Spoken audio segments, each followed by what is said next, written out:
Have you ever heard of someone being so captivated by a person at first sight that it feels like they've been struck by lightning?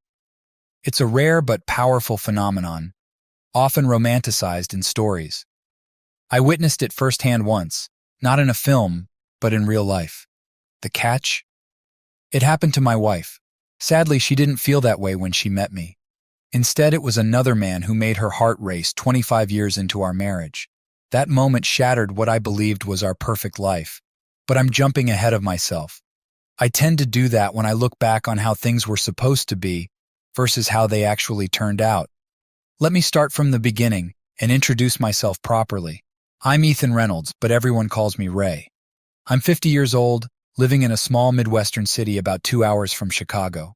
I work as an accountant for a large national company. The job can be dull, but the pay is good. And aside from the hectic months of March and April, I usually stick to a 40-hour work week with weekends off. I was married until 2 years ago. My ex-wife and I have a daughter named Avery. She's 25 now, married with a child, and living in Denver. My marriage ended after 26 years. The first 25 years felt wonderful. I met Christine during my sophomore year at Iowa State University in Ames, Iowa. She was also a sophomore but had just moved into my dorm after spending her freshman year elsewhere. I first noticed her lying on a towel outside the dorm, soaking up the strong August sun. I was heading inside with some friends when I saw her out of the corner of my eye. "Hey guys, I gotta go. I'm about to introduce myself to the future Mrs. Reynolds," I joked. My friends turned to see who I was talking about. "Wow," one of them said, though I can't remember which. I was too focused on this blonde goddess lounging in a bikini. I left my friends and approached her, but when I got close, she propped herself up on one elbow and waved me off with the other hand. My excitement deflated until she spoke. "Hey dummy, you're blocking my sun." I quickly stepped aside, letting the sunlight reach her again. She flashed a brilliant smile, and right then, I knew I'd do anything she asked. "Much better, dummy," she chuckled. She wasn't fazed by a stranger approaching her. I guess when you look as good as she did, you get used to it. I introduced myself, complimented her beauty, and nervously asked her out for a date the following Friday. "If I say yes, will you wipe that drool off your chin?" she teased. What? "Oh yes, the drool. It's gone now," I stammered, feeling like a nervous wreck. "Well, I can tell you're not one of those smooth talkers with a line for everything.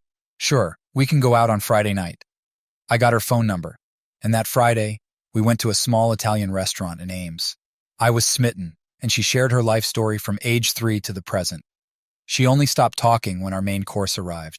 We connected effortlessly, and within a month, we were spending nearly all our free time together. She was not just intelligent, she had been her high school valedictorian, but also had a playful sense of humor and a quiet confidence.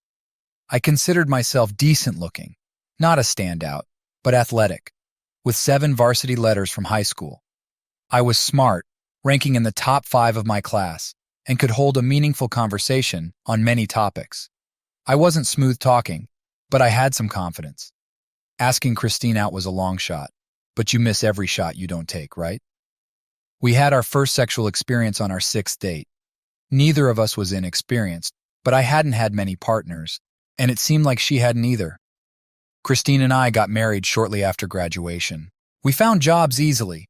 She became a 3rd-grade teacher, and I got a job as an accountant. We had stable incomes, bought a house a couple of years later, and welcomed our daughter Avery about a year after moving in. Life was good. Our sex life, while not adventurous, was satisfying. Like many couples, the frequency decreased over time, but even when Avery left for college, we were still active 3 or 4 times a week. Occasionally, I worried about Christine's fidelity, but those moments were rare. She might mention a flirty young teacher at her school, but she never hinted at reciprocating. I figured it was my insecurity. Christine was attractive, and it was natural for others to notice, but that's where it ended. I made it clear to Christine early on that looking was fine, but anything more was not. She agreed, reassuring me she felt the same. That worked for us until 3 years ago. We were at our neighbor's annual summer party, 3 doors down from our house in our trendy neighborhood. Kevin and Laura Turner always threw a big party the weekend after the 4th of July. Christine and I attended every year along with most of our neighbors. It's always a great time. Kevin and Laura are excellent hosts, and there's always plenty of good food and drinks. Their backyard was like a mini resort with a huge in-ground pool and a sand volleyball court. Even the guests they invited from outside the neighborhood were generally pleasant, except for one particular person. But I'll get to that. The party officially started at noon, but Christine and I arrived fashionably late, around 1. I headed straight to the bar, grabbed a white Zinfandel for Christine and a Michelob for myself, and we began to mingle. At first, we stuck together, but as conversation started flowing, we naturally drifted apart. This had never been a problem before. We always checked in with each other every now and then for a quick kiss, or to see if the other needed anything. I found myself in a lively discussion with a group of guys from the neighborhood while Christine was across the yard, engrossed in conversation with a circle of women. That's when a new group of people showed up. A man accompanied by 2 women. Kevin, our host, went over to greet them, and I happened to glance at Christine at that moment. Her entire demeanor changed. She stopped talking mid-sentence and stared at the newcomers with a look I now know was a mix of awe and raw attraction. At the time, I didn't fully understand, but it was obvious she was mesmerized. My gut started sending me warning signals. She stared at them for what felt like an eternity before turning beet red when she noticed I was watching her. She quickly rejoined her conversation, but the unease lingered. You know that feeling when something feels off, but you can't quite put your finger on it? That's exactly what I felt. About an hour later, my unease turned into outright worry when I couldn't find Christine anywhere in the yard. I grabbed a white wine for her at the bar and started looking for her. After a few minutes of searching, I found her in the Turner's den, chatting with 4 other people, including the guy she had been staring at earlier. He had his arm around her waist in a way that felt far too familiar. It was clear they had just met, yet they seemed overly comfortable. Normally, I trust my wife, but this guy was way too touchy-feely for my liking. I walked up behind them, placed my hand firmly on his wrist, and moved it off her hip. I don't think we've met, though you seem quite familiar with my wife, I said, my voice steely. He tried to pull away, but I kept a firm grip on his wrist. Christine, who was already blushing, turned a deep shade of red. "Oh, Ray, stop it," she squeaked. "Ray, this is George Smith. He's a European literature teacher at the college. He started last year. He's French and didn't do anything wrong." The others in the group nodded, so I released George's wrist and shook his hand, perhaps a bit too firmly. Christine, almost as an afterthought, introduced me to the rest of the group. "Thought you might need a refill," I said, handing her the wine while staring at George. "You're always so considerate, my dear husband," she replied, somewhat sarcastically. George looked like the stereotypical suave European. He was decent-looking, around 32, about 6 feet tall with a scruffy beard and slightly unkempt hair. His English was thick with a French accent, and I couldn't help but think he probably charmed his way through life. After the introductions, he launched back into a discussion about some French author. Feeling like I had made my point, I headed back outside. Christine and George eventually joined the sand volleyball game. Normally, I'm very competitive, but my mind was elsewhere. Christine and George stayed on the deck, watching the game. I couldn't focus on them entirely because of the match, but I noticed plenty of laughing, touching, and even a few blushes from Christine. Occasionally, I'd wave to her, and she'd wave back. But something felt off. An hour later, I realized they were no longer in their seats. I scanned the yard and the bar area, but they were nowhere to be found. My gut was screaming that something was wrong. I handed over my spot in the game to a friend, joking that my old legs needed a break. They teased me about my age, but I shrugged it off and headed to the bar for another beer. I wandered the yard for a bit before going into the house. I checked every room, listening carefully at the closed doors, but I couldn't find Christine or George. Finally, I approached Laura, the hostess, and casually asked if she had seen my wife. "Yeah, she and George went to his car for something, I think," Laura replied nonchalantly. "What kind of car does he drive?" I asked, trying to mask my irritation. Laura paused, realizing something was amiss. We had been friends for over 15 years, and she could sense my concern. Laura looked alarmed and said, "It's a gray Saab." I stepped outside, scanning the street, but there was no sign of the car. Laura followed me to the driveway, trying to reassure me. "I'm sure it's nothing, Ray. They might have just gone to the college for something." Yeah, thanks. Probably nothing, I muttered, though I didn't believe it. The local college was only a 5-minute drive away, so I decided to check it out myself. I drove to the campus and searched every parking lot, no sob in sight. I called Christine's cell phone, but it went straight to voicemail, suggesting she was either talking to someone else or had turned it off. I left a message, then another, and over the next hour, I left 4 more while sitting at home. I even called her parents and sister to see if they had heard from her, but no one had. It reminded me of a Sherlock Holmes quote: "Once you eliminate the impossible, whatever remains, no matter how improbable, must be the truth." I slumped into my recliner in the family room, staring blankly at the TV screen. I didn't need to turn it on. The images of my wife with that French guy played vividly in my mind. Seriously, why did we bother saving that country in 2 world wars? We should have just let the Germans have it. I didn't sleep a wink that night. I just sat there, eyes fixed on the TV. I half expected Christine to sneak into the house during the night, but when that didn't happen, I started to think that maybe George had been in a car accident with Christine in the car. At 8 a.m., I called the local sheriff's office, identified myself, and asked if there had been any accidents during the night. They said no. I dialed Christine's phone 4 more times, each call going unanswered. Around noon, I heard a car pull into the driveway, followed by the sound of a door shutting. About 45 seconds later, Christine used her key to open the door and walked in. She saw me in the family room and quietly took a seat on the sofa across from me. Any doubts about what had happened vanished instantly. She at least had the decency to shower before returning. Her long blonde hair, which was down the previous day, was now pulled back into a damp ponytail. She had no makeup on, and her skin on her chest, shoulders, and arms had a rosy glow. She looked content, like someone who had just enjoyed themselves. I'll admit she looked stunning, but there was no remorse or guilt in her eyes, only a smug smirk. "Nice of you to finally show up. Have a good time last night and this morning?" I asked, my voice dripping with sarcasm. "Well, actually, I did," she replied smugly. That wasn't the answer I was expecting. "Listen, Ray," she continued, trying to sound calm. "Have you ever felt an incredible physical and emotional connection with someone from the moment you met them? Something almost electric, amazing, and wonderful?" "Yeah, I have," I replied immediately. "I married that woman." Her calm facade shattered with my response. Her composed expression crumbled as she realized the depth of my pain. "Yesterday, I met someone like that. I can't explain it. I just have to be with him. I love him." "Just like that? Are you insane?" I yelled. "You're throwing away 25 years of marriage for a feeling? Did I mean nothing to you?" She began to sob uncontrollably, but I didn't care. "I do love you, Ray," she finally managed to say. "Our time together has been wonderful, but this connection I feel now is unlike anything I've ever experienced. I love you, but I'm in love with him. It's amazing." "Amazing, huh? Well, take some time to appreciate that, and then maybe we can throw a party to celebrate," I spat. "So are you planning to file for divorce, or should I?" I continued. "Either way, it'll be an even split, and we'll sell the house and divide the money."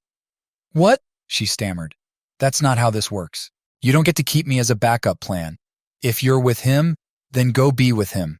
As far as I'm concerned, we were over the moment you got together with him yesterday. You continuing with him just solidifies my decision." But, she tried to argue. "Fine, I'll handle the divorce proceedings and move out by the end of the week." I kept my word, moving my belongings out of the house by the end of the week. I took a couple of days off work to make it happen. One evening, while I was loading my pickup truck, Kevin and Laura Turner walked down the street to apologize for inviting George to their party. I stopped them, explaining politely that they couldn't have known Christine would react this way. "Still, we feel responsible," Laura said, looking down. "My attorney drafted the divorce papers, and Christine was served within a month. She seemed to think I'd drag my feet, so my lawyer told me the process server reported she was furious when she received the papers. That probably explains why she showed up at my new apartment 2 days later, ringing the doorbell and barging in when I answered. "How could you do this if you love me?" she shouted as she entered. Initially, I was taken aback, but then anger quickly took over. "Are you seriously not getting it?" I yelled, my voice echoing off the walls. "You're with another guy. What did you expect me to do? Maybe I love you, but if things fall apart with him, what then? Am I just supposed to wait around, hoping you'll come back to me and play the perfect wife? We can't have a future together if you're not facing reality. I snapped back. I'm not okay with you having an affair and then coming back when it suits you. And if he's your dream guy, why wouldn't it work out?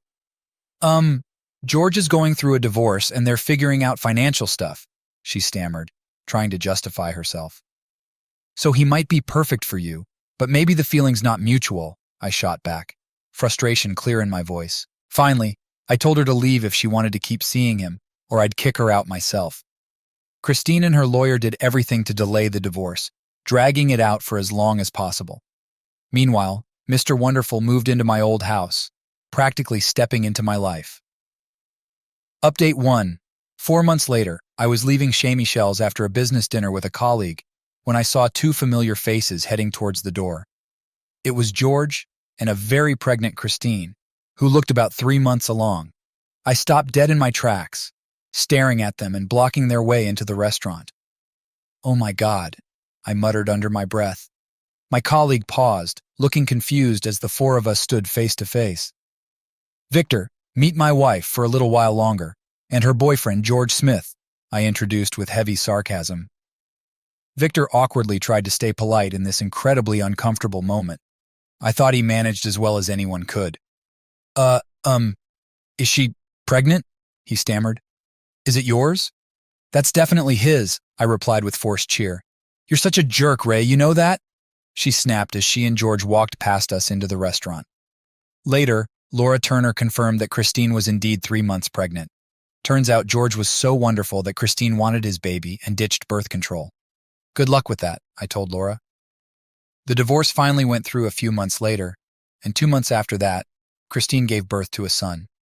Naturally, they named him George Jr. Because what better way to celebrate your own greatness than by naming your kid after yourself? Our daughter Avery wasn't thrilled about Christine having another kid, especially since her parents were split and I wasn't the father. I felt a bit proud of Avery for siding with me in this mess. Though I knew Christine had the baby, I hadn't spoken to her or seen her since that restaurant run-in. Living in the same town, it was bound to happen eventually. I have to admit, I was shocked the first time I saw Christine after she gave birth. The extra weight didn't look good on her, and the whole ordeal seemed to have worn her down. I almost didn't recognize her at the mall, pushing a stroller with a 1-year-old boy inside. Come on, Ray, no need to be rude, a familiar voice called as I hurried past. I stopped and turned, unable to help myself, and did a slow double-take. Oh no, it was Christine and her son. Hey there, stranger, I said, gathering my thoughts. Hey yourself, she replied. The baby was undeniably cute, with Christine's hair and eyes, but his father's darker skin. Wow, Mom, he's adorable, I remarked genuinely. Christine blushed and thanked me. Haven't seen you in a while and, well, pushing a stroller, I added, trying to apologize for not recognizing her immediately. She flinched but let it slide. She had been stunning after Avery's birth years ago, but over 2 decades later, and with this baby not being mine, my feelings were different. We chatted briefly about her sleepless nights, and I sensed a genuine sadness in her that she never showed with Avery. Eventually, I excused myself and went on with my shopping. 6 months later, I saw Christine again at the Turner's summer party. Kevin and Laura always felt guilty that Christine met George at their party, but I assured them I didn't blame them for her bad choices. Laura still tried to set me up with her single and divorced friends, and some of those setups weren't bad. They kept inviting me to their annual summer party, and even though I skipped the last 2, I decided to go this time. They warned me Christine and George would be there, but I assured them I wouldn't cause any trouble. A couple of hours into the party, I noticed Christine and George arriving. Without the baby, I assumed they had a babysitter.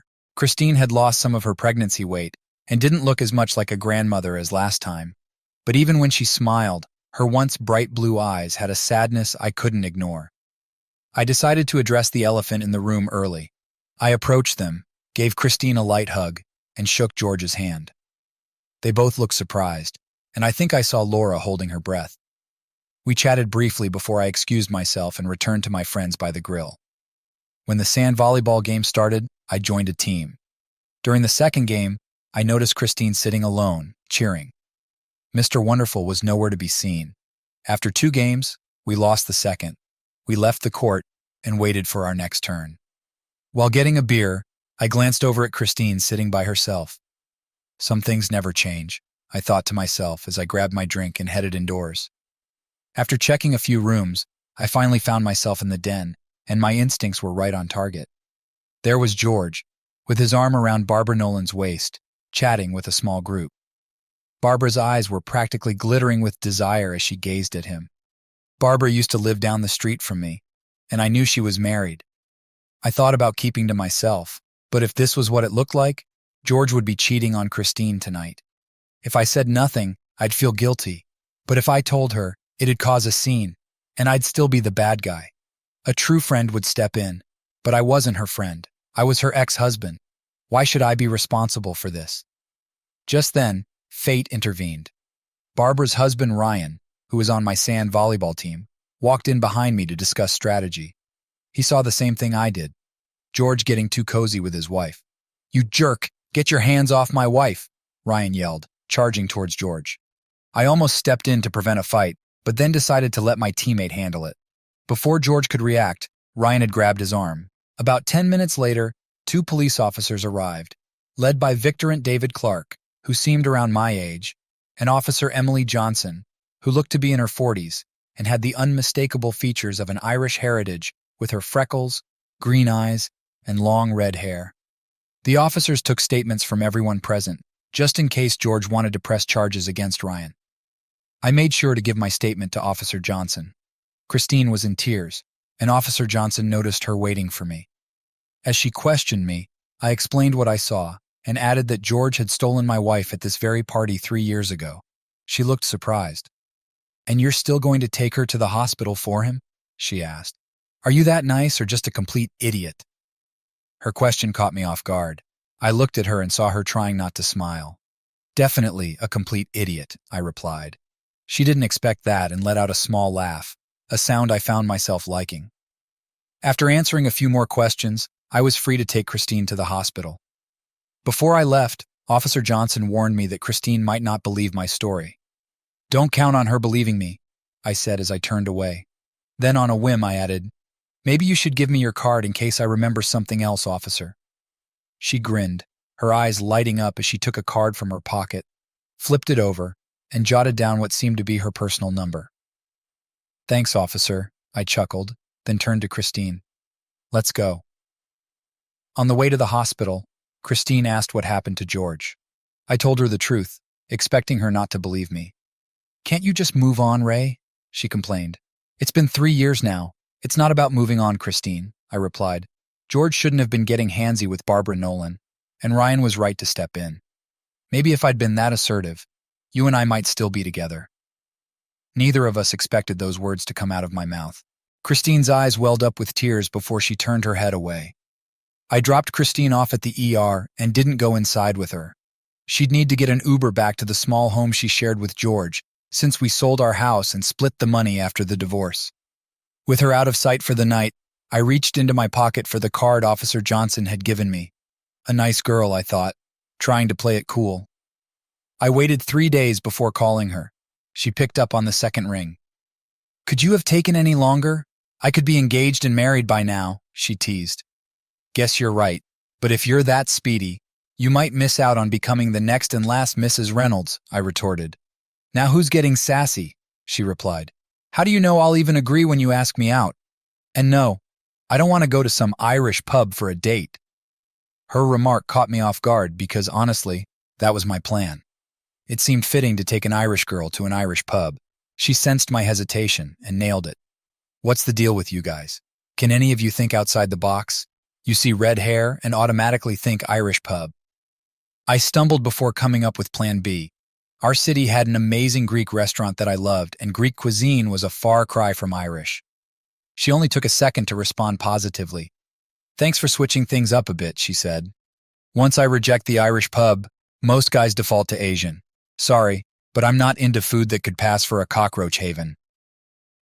I burst out laughing, realizing I might have found someone special. We talked for another hour, covering a wide range of topics. I found out she was 45, divorced for a decade, and her ex also had fidelity issues. She had a son who was a sophomore at Michigan State studying pre-law. Our Saturday night dinner was incredible, and the company was even better. I picked her up at her house on the south side of town and was taken aback by how stunning she looked in a little black dress and 4-inch heels.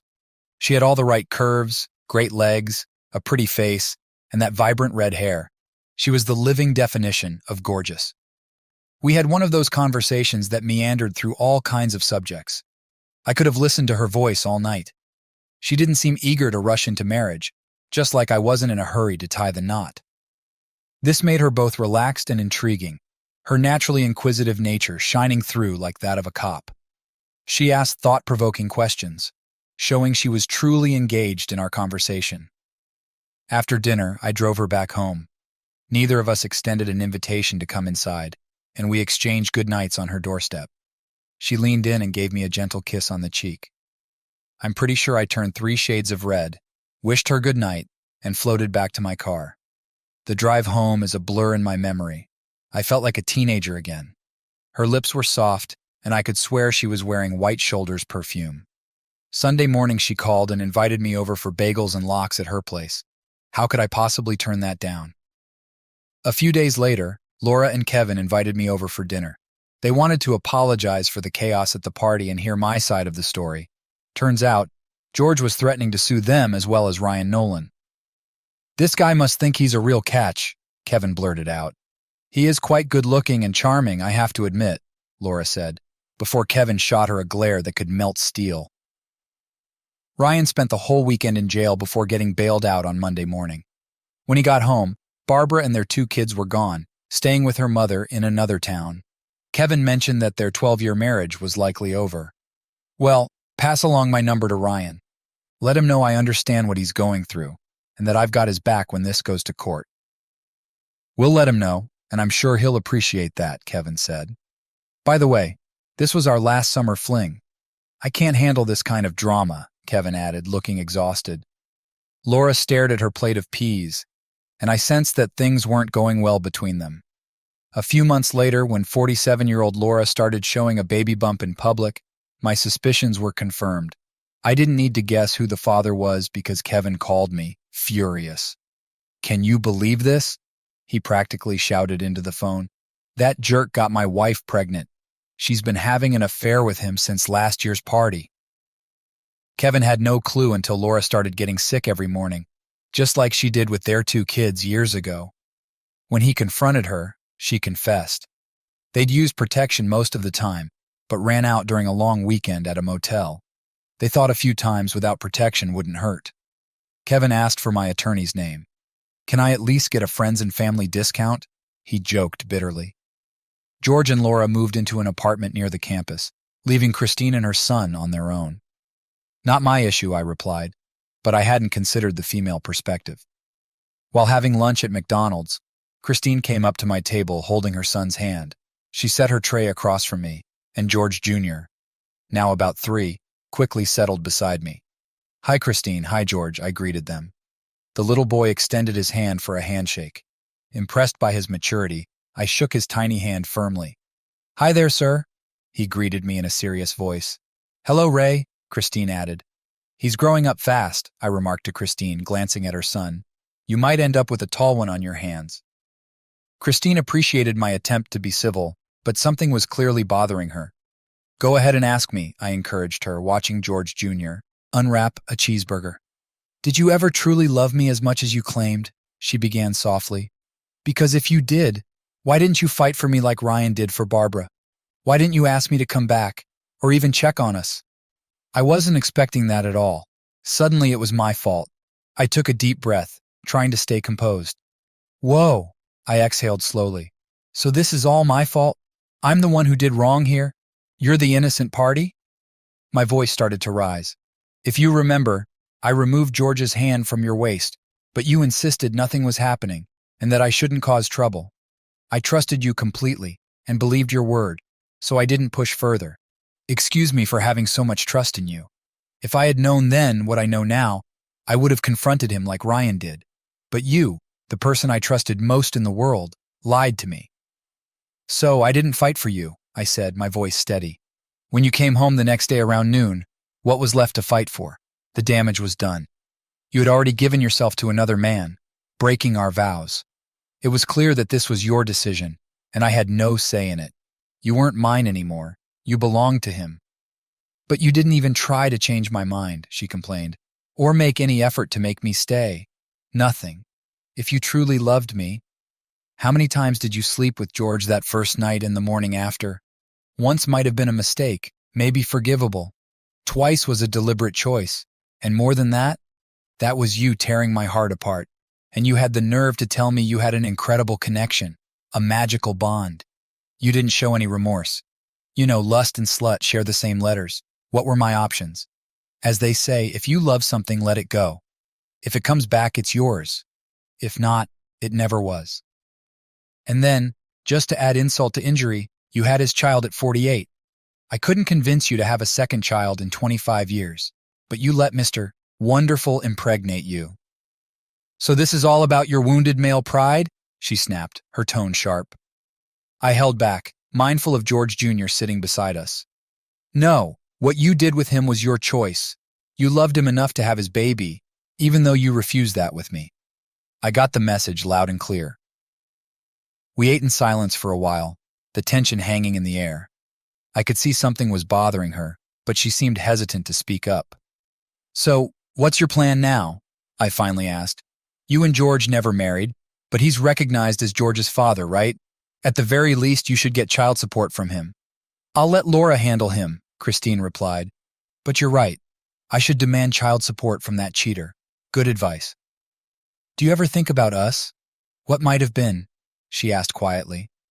Honestly, no, I said softly. You broke my heart so completely that I never wanted to imagine what could have been. We have some wonderful memories, but that chapter is closed. There's no going back. We continued our meal in silence. I watched George Jr. playing with his fries, reminded of Avery when she was his age. He seems like a good kid. I'm glad something positive came out of your relationship, I remarked. Even though we started with that intense connection, in the end, we never truly bonded the way you and I did. Our early days were passionate, but we never grew together as a couple. Love couldn't replace the initial desire. It seemed to hit her then, an epiphany of sorts. She shook her head, a hint of sadness in her eyes. Tears welled up as she realized she had traded the warmth and security of love for the fleeting thrill of lust. Like lightning, it had its brilliant moment before vanishing. Emily and I just celebrated our 10th wedding anniversary with a trip to Spain. I joked about visiting her homeland, but after a playful punch, she chose a warmer, spicier location. Our relationship is like that too, warm and full of spice. We still have a few years left before retiring from the cybersecurity firm we co-founded. Since I shifted from engineering and she left the police force to start the company, things have been incredible. We're nearly inseparable, both in business and personal life, and the magic hasn't faded. It sounds cliché, but I fall for her a little more each day. Between us, we have 5 grandchildren. Despite one family living in Denver and the other in Houston, we see them regularly. I sometimes bump into Christine around town, but our conversations are brief. She's busy with George Jr., who's about 13 now. From what I hear, she hasn't remarried and rarely dates. My daughter, who talks to her occasionally, says Mr. Wonderful had to be forced into paying child support consistently. Her life seems somewhat bleak, lacking luxuries, but everyone makes their choices and lives with the consequences. I won't apologize for moving on with my life.